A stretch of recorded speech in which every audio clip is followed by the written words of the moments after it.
let's look at this in standard notation. If you've ever seen standard notation, you'll be fine with this. But I'm going to do letters underneath as well. And I'm always going to keep on doing this and using the letters. So we've got two ways to look at it. So we've got a C here. Okay, so we've got a C, we've got a D, we've got an E, we've got an F, we've got a G, we've got an A, we've got a B. And those are the 7 letters of the C major scale. We're working everything out in the C major scale. And I kind of think of the scale as being the raw ingredients for these chords that we're going to create. So this is a C. That's the alphabet letter. That's what it looks like in standard notation. Now, guys, if you don't know what this means, don't worry. Just follow the letters. Okay, so we've got C, D, E, F, G, A, B. Now, I could write another C there, but that's really just the octave. So you can see it gives us 7 different notes. So I'll just put that in a little bracket there to show that it's a repeat. And you can see that that's the first, second, third, fourth, fifth, sixth, and 7th note. Now, if I turn that 1 into the root, what you can see is you've got the scale formula for the C major scale there. That's wonderful, and I'm very much a big fan of writing your scale formulas and your chords out using the same system, okay? And I'll explain that with the Roman numerals, because we're going to get into the Roman numerals as well. So these all basically mean the same thing here. We're looking at the scale formula, we're looking at the alphabet letters, and we're looking at the standard notation. So there's 3 ways of interpreting the same information. So now what we do is basically jump over these notes. And these are the ingredients for our triads.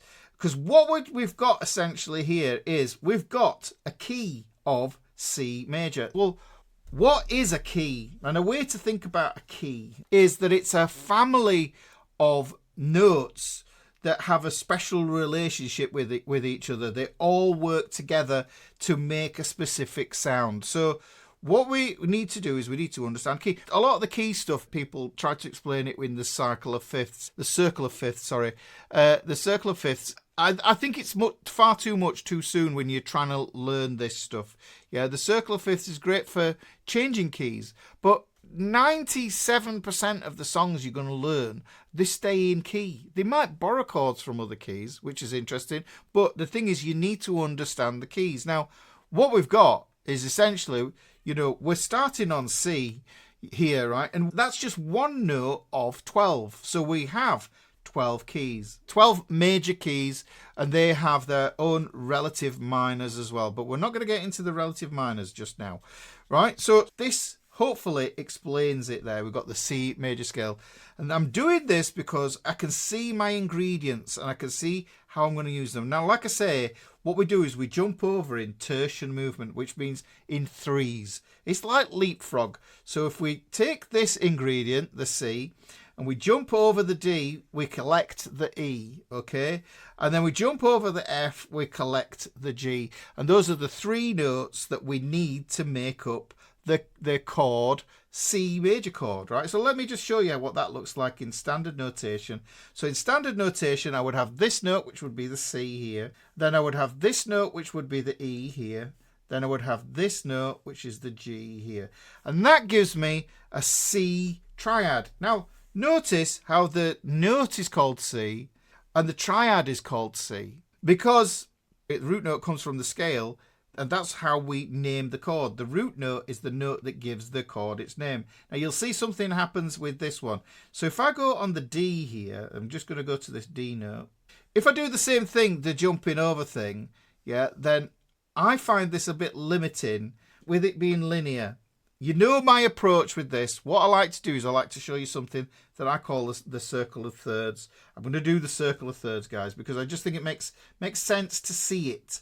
You can jump over like this, but if you don't know what the notation is, then this is a simple way to help you to be able to see the notes and jump over them. So we're going to have cash. Every good band deserves fans. And so what we end up with is this jumping over. Instead of doing it linear, what we're going to do is we're going to do it as what I call the circle of thirds. I like my circles. They're really, really helpful. But if I look at this C major chord here, I've got a C, I've got an E and a G. Look at that, C, E and G. So it spells them out for me. Yeah. Now what I can also do is I can apply a Roman numeral to that as well, which we're going to do. Remember, this was number 1 before, wasn't it? So this is how the Roman numerals tie up with the scale degrees. So this is going to be a Roman numeral 1.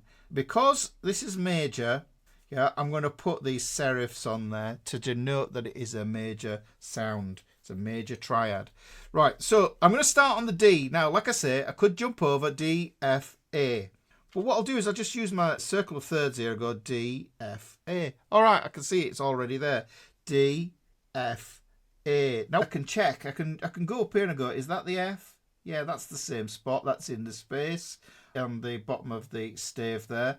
And then you can see that this is in a space. Look, they're all in the same spot. Now, this is a minor triad. And because it's on the 2nd degree, we're going to call it Roman numeral 2.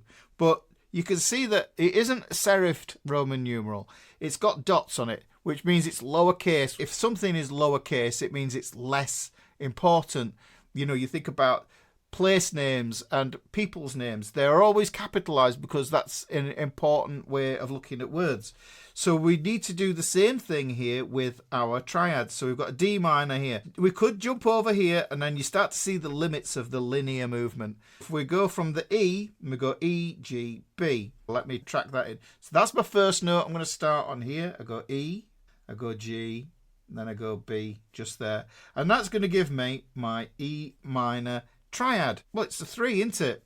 So I'll just do that, and I know it's minor, so I'll do it as lowercase. That's what it looks like as a chord name, as a triad, and this is what it looks like in standard notation. Just like we have the notes of the C major scale there in standard notation, we have the labels for the notes as alphabet letters there. We have the numbers for the scale degrees there. We have a similar thing going on here. So we have Roman numbers for the chords, but the triads go here. Let's look at this one. F. This is in the space here. You might be used to doing face in the space and everything, but I think that this takes care of one mnemonic to rule them all. F, A, fans and cash. So I just use the mnemonic, fans and cash. And I know that this is going to be chord 4, and I know that this is going to be a major chord.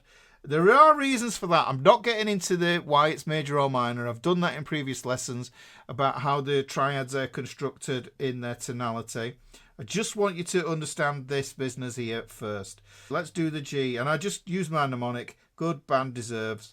G, B, D. So look, here's where it gets tricky. G, B. Hang on, I'd need to write it out. And then it's like I've run out of space and all that sort of stuff. So this is where the circle comes in. Very useful. G, B, D. Okay, so let's have that there.